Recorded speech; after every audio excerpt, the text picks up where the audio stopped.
নমস্কার, আশা করছি সবাই খুব ভালো আছেন। আমি চামেলি মণ্ডল। চামেলি মণ্ডল চ্যানেলে সবাইকে স্বাগত জানাই। আজকে আমি বিভূতিভূষণ বন্দ্যোপাধ্যায়ের লেখা ডাইনি গল্পটি পাঠ করে শোনাবো আপনাদের। আশা করছি গল্পটি আপনাদের ভালো লাগবে। শুরু করছি আজকের গল্প ডাইনি। অফিস থেকে ফিরে দেখলুম স্ত্রী মেয়েকে নিয়ে বিছানায় শুয়ে।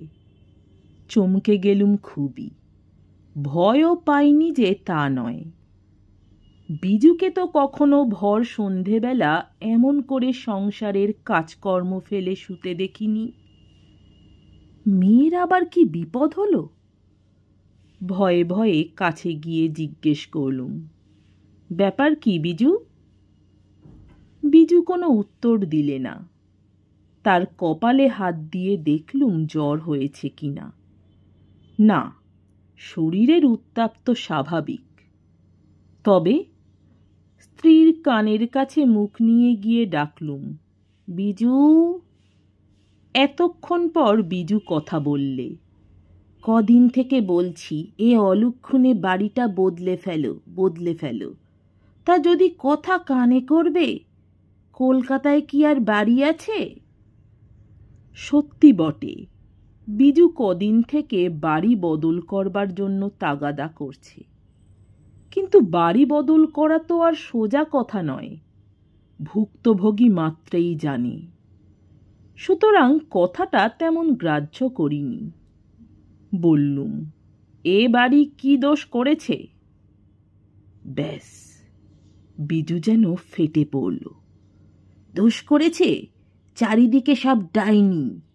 একটা মেয়ে নিয়ে যাও বা ঘর করছি, তা যদি ওদের সহ্যি হয়। ডাইনি? আমিও সব অন্ধবিশ্বাসকে প্রশ্রয় দিই না কানেও। তা বিশ্বাস হবে কেন? দেখো দিকি, আজ দুপুরের থেকে সানি কিচ্ছু মুখে করছে না। যা খাচ্ছে তাই তুলে ফেলছে। আমার মাথা ঘুরে গেল। সানি আমার 2.5 বছরের মেয়ে। তার ওপর ডাইনি বুড়ির কোপ গিয়ে পড়ল কোন দুঃখে। বিজু তখনও বলে চলেছে, আচ্ছা, ওদের কি চক্ষু লজ্জাও নেই একটুও? আমি বললুম, তা ডাইনিকে কোথায় দেখলে শুনি? ওই ওখানে। অঙ্গুলি সংকেতে বিজু পাশের বাড়ির একটা ঘর দেখিয়ে দিলে। তার সন্দেহ দেখে আমার সর্বাঙ্গ রিরি করতে লাগলো। আমি অস্ফুট স্বরে বললুম, কমলা? হ্যাঁ গো হ্যাঁ, বিশ্বাস হয় না? আশ্চর্য। আশ্চর্য কিছুই নয়। কদিন থেকে দেখছি ওর ওই সোহাগ আদর। পোড়া কপালির কপাল যখন পোড়া, তখন অপরের কাচ্চা বাচ্চার ওপর নজর দেওয়া কেন? আমি বিজুর প্রশ্নের কোনো উত্তর দিতে পারলুম না। মাসখানেকের কথা মনে পড়ল। একদিন ওই পাশের বাড়ির ঘরটায় কমলা চিৎকার করে উঠল, হরে শোভারে, তুই কোথায় গেলি রে? আমায় এমনি করে ফাঁকি দিলি কেন রে? রাত তখন প্রায় 10টা। আমি খেতে বসেছি।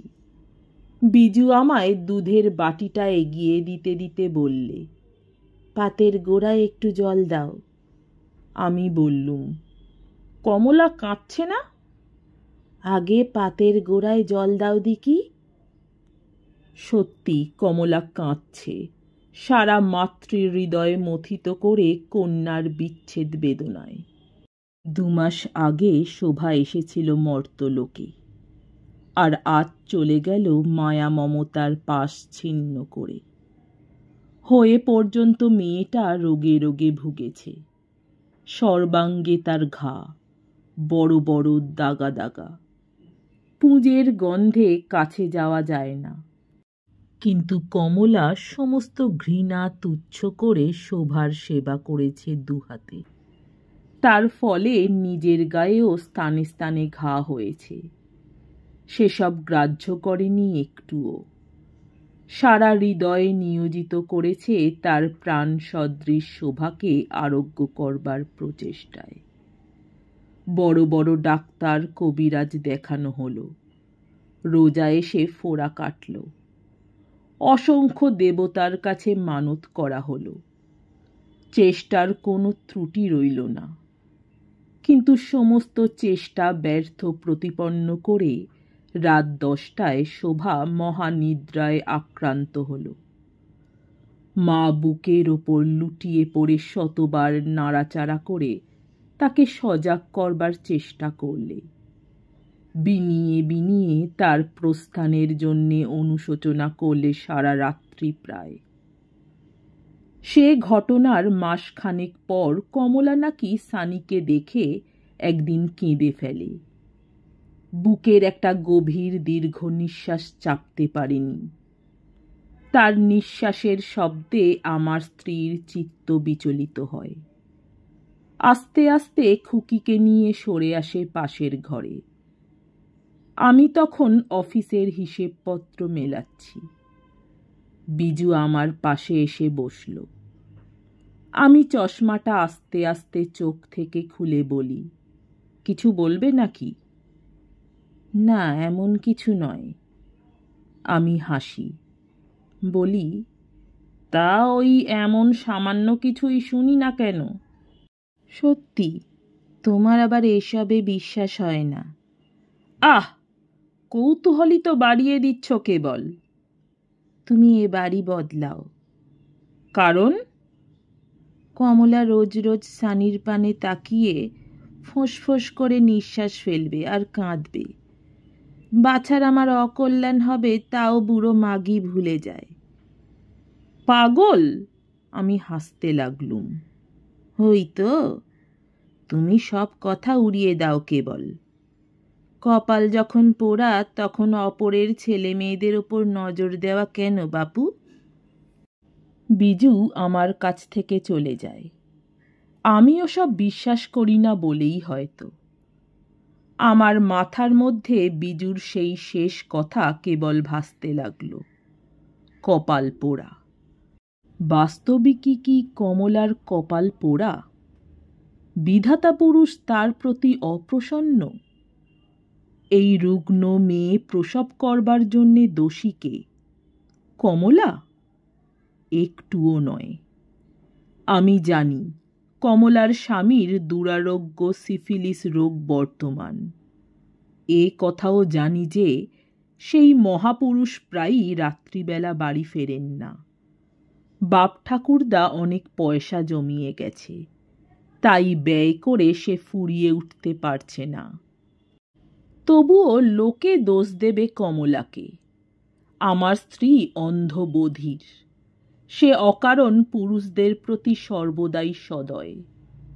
কমলার স্বামীর দোষ সে দেখে না, কারণ পুরুষ পুরুষের শত্রু আর নারী নারীর শত্রু। এ হেন কমলা সানি হবার দিন সাতেক পরে প্রায় একটি প্রাণহীন মাংসপিণ্ড প্রসব করে। নিজের ব্যর্থতার বেদনায় মুষড়ে পড়ে কমলা কাঁদল, চিৎকার করল। দুদিন বিছানা থেকে উঠল না, খেল না, চোখ ফুলিয়ে ফেলল কেঁদে। তারপর একদিন নজর পড়ল সানির ওপর। সানির পানে তাকিয়ে ওর ব্যর্থতার কথা পুনরায় স্মরণ হল। পুনরায় যেন কে ওর ক্ষতে আঘাত করলে। নিজের অজ্ঞাতসারে একটি ব্যথিত দীর্ঘ নিঃশ্বাস ত্যাগ করলে। আমার স্ত্রী শিউরে উঠল। সে সানিকে নিয়ে সেখান থেকে চলে এলো। অযথা সেই দিন থেকে সানিকে কমলা ভালোবাসলে। এরপর অনেক মাদুলি ধারণ করে, অনেক গ্রহ উপগ্রহকে ঘুষ দিয়ে, অনেক নির্দিষ্ট গাছে ঢিল ঝুলিয়ে কমলা আবার অন্তঃসত্ত্বা হল। আবার সে ক্ষুধিত মাতৃহৃদয় দিয়ে অনুভব করল তার গর্ভস্থ ভ্রূণের সূক্ষ্ম সত্তা। আমি ভগবানের কাছে প্রার্থনা করলুম, প্রভু, ওকে আর বঞ্চিত করো না। তিনি হয়তো আমার প্রার্থনায় সাড়া দিলেন। কমলার মেয়ে হল। আবার সে তার পুরনো হাসি ফিরিয়ে পেল। মেয়েকে মানুষ করতে লাগলো বহু প্রয়াসে, কিন্তু এ খুকিও বাঁচল না। তার এই পৃথিবীর আবহাওয়াটা সইল না। এ কথা আমি আগেই বলেছি। সেই সঙ্গে আরও বলেছি যে কমলা তার শোক ভুলে আবার আমাদের সানির পানে ফিরে তাকালো। আবার তার বুকে আঘাত লাগল। সে দুহাত বিস্তার করে সানির দিকে ছুটে এলো। আমার স্ত্রী ভাবতে লাগলো এর হাত থেকে রেহাই পাবার কথা। অগত্যা আমাকে বাড়ি বদল করবার জন্যে অনুনয় বিনয় করতে লাগলো খুবই। যেহেতু আমি ওসব অযৌক্তিক কিছু বিশ্বাস করি না, সেই জন্যে আমি তার কথা উপেক্ষা করেছিলুম। যাই হোক, কমলা একদিন জিজ্ঞেস করলে, সানি কই ভাই? আমার স্ত্রী আজকাল বড় একটা সানিকে কমলার সামনে বার করে না। সানি তখন আরামে নিদ্রা যাচ্ছে। আমার স্ত্রী বললে, সানির অসুখ করেছে। আমি পাশেই চেয়ারে বসেছিলাম।